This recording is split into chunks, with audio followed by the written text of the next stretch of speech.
y de control que hacen los grandes radares que tiene Estados Unidos monitoreando las aeronaves y el movimiento comercial o el movimiento que no sigue las rutas establecidas y que coincide con las trazas ilegales, se genera información y la trabajamos en forma... Ahí me pierdo un poco, yo también. A ver, estamos hablando de que la reducción de la incautación de droga comparada con el año pasado obedece en buena medida a que está pasando menos droga en el territorio guatemalteco. Esa es una hipótesis. Es una hipótesis. Es una hipótesis. Entonces, pero si miramos, es una incautación menos en relación, porque no hemos llegado al total del año, ¿verdad? Estamos hablando de cómo vamos progresando. Nos falta todavía un trimestre. Comparando el año pasado con lo que llevamos ahora, sí. O sea, todavía hay un tiempo que podemos hacer. Ahora, lo que tenemos que tomar en consideración es que ya no solo estamos como un lugar de paso, sino que ha habido toda una estrategia tendente a suplantar el tráfico de drogas de origen vegetal que viene de América del Sur, es decir, fundamentalmente la cocaína, por la elaboración local en México, en Guatemala, los ensayos para que se elabore localmente lo que son las drogas sintéticas. Y esto es lo que hemos develado con todo el tema de las incautaciones de los químicos precursores, que vienen desde el año pasado y que hoy al día llevamos mucha más incautación que todo el año pasado en químicos precursores. Y el descubrimiento de lo que podrían ser laboratorios artesanales, ¿verdad? Es decir, cocinas, no laboratorios, cocinas artesanales. Como en Huehuetenango que encontraron. Ya lo encontramos. Una fábrica. Sí ya tenía un nivel que podríamos decir... laboratorio. Ya pasó a un nivel que podríamos considerarlo de otra manera. Pero de ahí por lo demás son cocinas, porque son prácticas en donde estamos hablando de elaboración química. Porque lo que existe es mucha confusión conceptual, ¿verdad? De que es un país productor y que es un país fabricante. ¿Sí? ¿Cuál es la producción y cuál es la fabricación? Fundamentalmente en este tema estamos hablando del ensayo de una fabricación de drogas sintéticas o de diseño que son mucho más baratas, tienen un nivel más, su efecto adictivo es mucho más potente y al final del día con el nivel de adicción se vuelve muy rápidamente su comercialización crea un boom en los lugares. Entonces, llevar a cabo esto, estamos hablando de una nueva estrategia. Ya no solo es usar los territorios como líneas de paso para lo que viene de América del Sur, que sufre, en Colombia, por ejemplo, un kilo de cocaína puede valer $2,000, puesto en Guatemala puede valer de 10 a 12,000, en los estados del sur de Estados Unidos unos 90,000, y si llegara al norte con ese nivel de pureza, se va a los 150,000. Pero ¿qué es lo que interesa acá? Es crear una alternativa, y lo que nosotros sí podemos decir con toda contundencia, porque ya lo hemos mostrado, empezó como una hipótesis y hoy lo estamos mostrando, develando, es la estrategia para que se pueda producir en diferentes lugares, tanto como lo hacen en México como en Guatemala los ensayos, las drogas sintéticas. Pero si la tendencia es girar hacia las drogas sintéticas, ¿cómo se justifica esa operación Martillo con militares estadounidenses custodiando las costas del Pacífico? Porque lo que ocurre es que lo que tenemos ahora es, disminuyeron las trazas en términos aéreos, pero el mar territorial se sigue utilizando, ¿sí? Entonces las incursiones marítimas, bien sea por barcos, bien sean por aeronaves, lo que hacen es un sistema que se llama de bombardeo, ¿verdad? Liberan en alta mar la carga, y nosotros tenemos aproximadamente 27 bocabarras en todo el Pacífico, que en el invierno suben de nivel, suben su caudal, y entonces están las coordinaciones para que cuando pase una aeronave o pase una embarcación en el mar territorial, puedan ocultarse fácilmente. Pueda liberar la carga, lo que le llaman canecas, ¿verdad? Que son tambitos de 25 libras, y entonces salen las lanchas tiburoneras a recuperar la mercancía y a meterla por tierra. Y otra parte entra por el puerto, formalmente. Bueno, esa es la otra parte.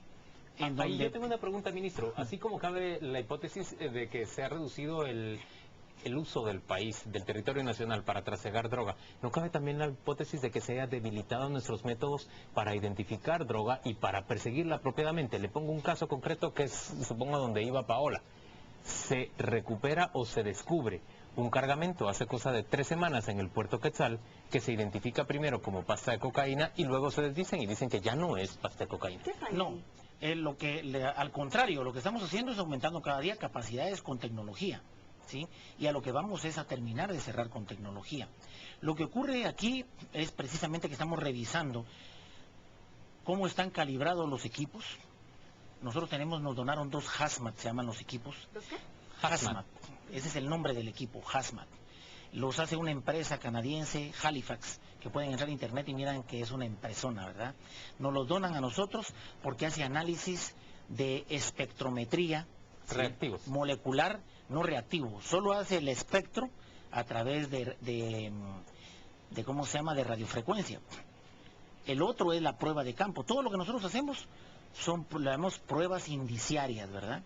Nosotros podemos decir, mire, aquí encontramos algo que parece cuyo resultado puede ser pasta de cocaína, porque el reporte está establecido del Hazmat, que aparece un 0.55% de parecido en ese análisis de la espectrometría que se hace con lo que es base de cocaína, ¿sí? Entonces, eso es indiciario. Lo que viene después ya es todos los métodos de investigación, cómo se hace el análisis científico de las pruebas, ya pasa a otro nivel, que es en el caso del INASIF. Nosotros lo que estamos haciendo ahora es viendo y diciendo, miren, aquí hay un error. Lo que no hay es discrecionalidad humana. Lo que nosotros tenemos ahora son equipos de alta tecnología. Pero expliquémoslo en términos más sencillos. Un contenedor completo con contenedor lleno de toneles con pasta de cocaína, que dio un 50% de probabilidad positiva. Y ahora ha dicho el INASIF, entiendo yo, que es un químico, un barniz. Eso sí es... ¿Falló? ¿Es el INASIF o falla la muestra in situ? No, lo que puede fallar es la muestra in situ, y en el caso del INASIF, como nosotros decíamos, es que todos revisemos nuestros procesos, ¿verdad? Por eso nosotros hemos pedido que vengan los técnicos a revisar los equipos Hazmat, para poder decir dónde puede estar el error a la hora de hacer un análisis, porque encontramos un indicio de que puede haber un ilícito en la carga, ¿sí? Entonces, ocurre que si nos da en el reactivo, lo pasamos al Hazmat, el Hazmat nos dio positivo. Se hicieron otra vez 8 pruebas aleatorias, ¿sí? Entonces, cuando uno viene y hace 8 pruebas aleatorias, ya con presencia del MP de reactivos, ahí sí reactivos, entonces tenemos que revisar qué es lo que ocurre con la tecnología, ¿verdad? O revisar esa cadena de custodia hasta llegar al laboratorio de INASIF de la muestra que tomaron, ¿o no? No, porque nosotros lo que creemos ahora es que el INASIF debe estar presente en los lugares de las incautaciones. Lo que nosotros estamos hablando ahora es de que la posibilidad de reducir un margen de error es que si nosotros hacemos una incautación y nuestras pruebas indiciarias nos dan positivo de forma presunta en una línea de acción, inmediatamente el INASIF toma muestra y empieza el análisis. Ministro, se nos terminó el tiempo prácticamente, pero yo no me quiero ir sin preguntarle, ¿cuán relevante sigue siendo el tema del narcotráfico? ¿Recuerda usted que hace aproximadamente un año y medio, la incursión de los Zetas en nuestro país, el ingreso de los Zetas a nuestro país, la presencia activa de diferentes carteles, era realmente el tema que más preocupaba a muchas personas en materia de seguridad, a pesar de la gran prevalencia de muertes violentas en áreas urbanas, también debido a extorsiones, a secuestros, a sicariato en términos generales? Sí. ¿Cuán relevante sigue siendo el narcotráfico a estas alturas? Sigue siendo relevante.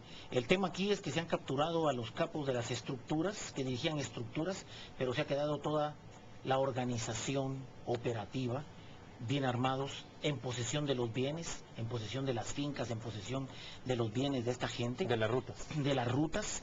Y como no tienen el nivel ni los controles como correspondían antes, todo lo que ha habido es una atomización de los diferentes grupos y disputas entre ellos por dominar o las rutas o dedicarse a otro tipo de ilícitos, como secuestros, como extorsiones, como acciones de sicariato. Entonces, sigue siendo un tema relevante para nosotros. No está en el día a día, como nosotros lo vemos, que es lo que más agobia al ciudadano de todos los días que va a su trabajo. Es decir, todo el tema de las extorsiones, de todo lo que puede ocurrir, pero tiene una gran presencia. Y el tema de terminar de cerrar las capacidades de inspección en nuestros puertos, como lo decía Paola, es fundamental para nosotros, porque lo que puede pasar por nuestros puertos, porque no tenemos la capacidad tecnológica de poder inspeccionar, esto va más allá de lo que nosotros podamos imaginarnos. Solo el tema de los precursores químicos, estamos hablando al día de hoy que tenemos más de 24.000 unidades incautadas en todo el país. Y esto quiere decir que tenemos que aumentar nuestros controles en todos los puertos marítimos, terrestres y aéreos para mejorar nuestra capacidad. El tema del mar territorial, del espacio aéreo y de los flujos, que como se fueron las trazas aéreas, se disminuyeron en Guatemala por los controles que habían, se trasladaron a Honduras. Todo el grupo de trazas que venía a Guatemala se fueron a Honduras. ¿Y qué pasa ahora? O pueden pasar por el mar territorial o los flujos territoriales a través de Guatemala. Y esas son las cuestiones que nosotros tenemos ahora como un gran desafío. Señor ministro, gracias por acompañarnos a las 8:45. Vamos a la pausa comercial y volvemos dentro de muy poco.